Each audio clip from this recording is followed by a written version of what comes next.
Hey everybody, Matty Ice here, and in today's build video, I want to cover the only real option that I have for PvE Arc Hunters outside of Blight Ranger actually becoming useful. This build focuses on being right in the middle of combat, like up in enemies' faces punching them, non-stop until they die, so there are some risks to this build. However, I have a few ways to kind of mitigate that risk. For this build, there are two exotics that I want to cover, but all the mods are going to be the same between them, so really the only difference is how you want to utilize this. So the two exotics are going to be Assassin's Cowl and Liar's Handshake. I'm sure you've seen that going around for a while. But before we get too far into it, the background gameplay that you're witnessing here is from a Legend Lost sector that I intentionally lowered my light level for, so I am 16 under. And this was to test the potency of this build and how it could stand up in actually challenging content. It's not quite GM level, but it's still very challenging. Everything is pretty high comparative. So first up, I want to go over the Assassin's Cowl build and how it's used. Now this exotic makes you invisible whenever you get a powered melee kill or finish. The invisibility duration is based on the strength of the enemy killed. So a red bar minor enemy gives you 6 seconds, an elite will give you 9 seconds, and a mini boss will give you 12.5. If you do somehow manage to finish a boss, I don't know if there's really too many of those around, but you can get 13 seconds for those. So this invisibility will be active from chain lightning kills as well as the melee. However, the effect of combination blow, which is kind of the central key of this build, does not activate off of these chain lightning kills from the melee, so it's kind of weird what is considered a powered melee and what isn't as far as this is concerned.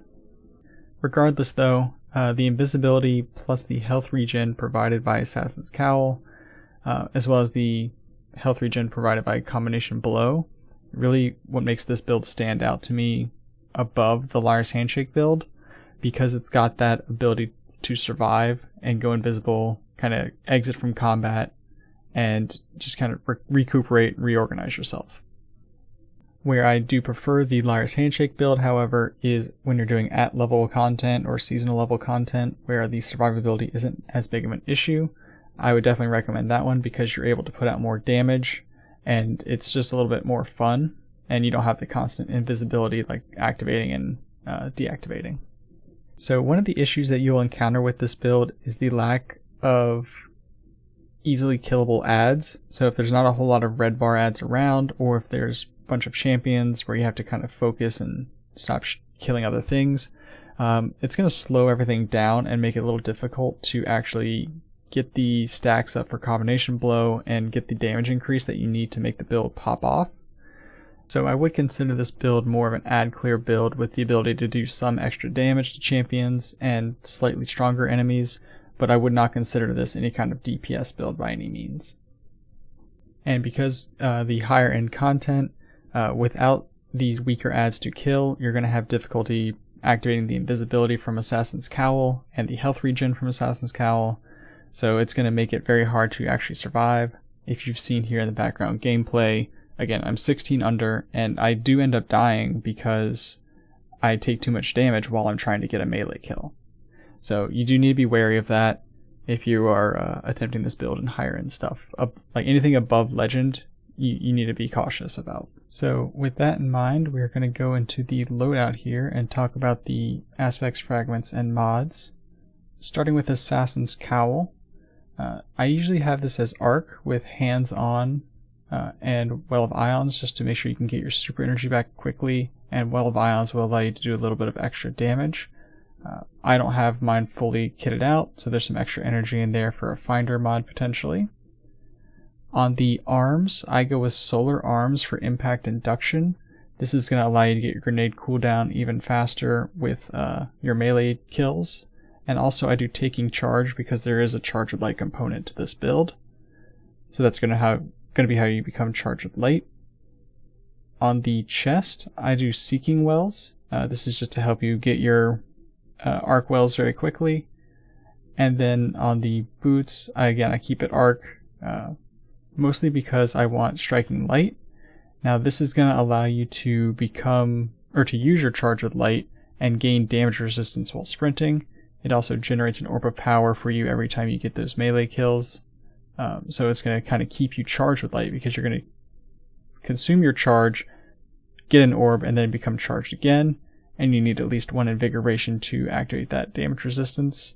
And then on the cloak, I've got double utility kickstart just to help boost my dodge in case I miss it somehow.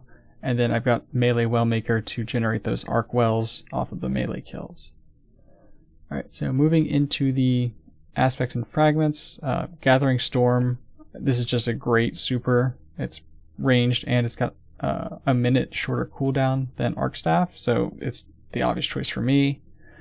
Gambler's Dodge, you need this because dodging near enemies fully recharges your melee, so it's part of the whole ability cycle. You can pick whatever jump you want here. I prefer triple jump. Combination Blow is the other half of the abilities here. So for Combination Blow, whenever you defeat a target with your powered melee, it fully refills your class ability, so that's your dodge, and it also restores a little bit of health. So that just kind of feeds the cycle of dodge, melee, just kind of off and on there. Alright, getting to the grenades. I recommend Arc Bolt Grenade, Flashbang Grenade, or Storm Grenade. These all have the shortest cooldowns possible, with Flashbang being the shortest of them all. Kind of what you want there, depends on if you want to go with damage, blinding, it's up to you.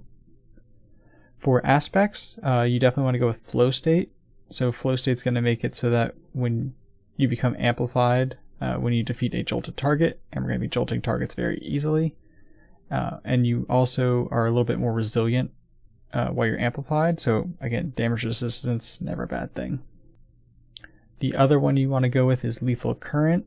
So Lethal Current is going to make it so that after dodging, your next melee attack does extra damage, has bigger range, jolts the target, makes that big explosion, and then damaging any jolted target with a melee also blinds them. So if it takes more than 1 punch to kill something, your second powered melee attack will blind them, so it should make it a little bit easier to follow up and get those kills. Alright, for the fragments, I go Spark of Resistance just because it gives you a little bit extra strength and you have extra resistance to damage. Spark of Shock, so that your grenades can jolt targets. Again, jolting and punching jolted things is pretty big here. Spark of Feedback for the resilience, and so that you can deal some extra damage. You're going to be within punching range of a lot of these adds, so you're likely to get melee hit yourself, so do that extra damage back to them. And then finally, Spark of Ions. Again, everything's going to be jolted, whether it be from your melee attack or your grenade, so these ionic traces are going to help you get your grenade back even faster, since the energy going to your melee and dodge are less relevant, since you can just kind of feed those off of each other. Spark of Recharge is an option you can also replace ions for. Since you're probably going to be taking a lot of damage, this will help you get all of your abilities back faster, but it's going to be primarily focused on your grenades. Alright, so the other exotic I wanted to cover here is Liar's Handshake. Again, your mods are going to be the same, so ignore the mods on this one. But the reason you want to go Liar's Handshake is because of the ability Cross Counter. So Cross Counter is going to make it so that your arc powered melee attack or being hit by a melee attack will allow you to do extra damage for 3 seconds. You get a powerful melee attack, it does 200% extra damage, so it's definitely something that can help you output a lot of damage, and it blends really well with Combination Blow. But again, the survivability on it is a bit to be desired. For stats, you definitely want to go max resilience, and then I prioritize recovery and discipline. This is because your melee and your mobility are less important, again, since you can feed this off of each other. Those are only relevant in case you actually mess up your cycle for whatever reason. So now I want to show you some of the same Lost Sector, same power level, 16 under, but now I'm using Liar's Handshake instead of Assassin's Cowl. One thing you'll begin to notice here with the Liar's Handshake build is that I take a lot more damage, and the invisibility means that it's harder for me to actually recover health and get away from the fight, so things are just going to be constantly hitting me, but I also do a lot more damage in response to that. So the champions will die a lot easier, and some of these stronger adds will also die easier. There is a slight difference in weaponry, just because I had to make sure that my light level was the same at 16 under. So there's no Thunderlord here, unfortunately.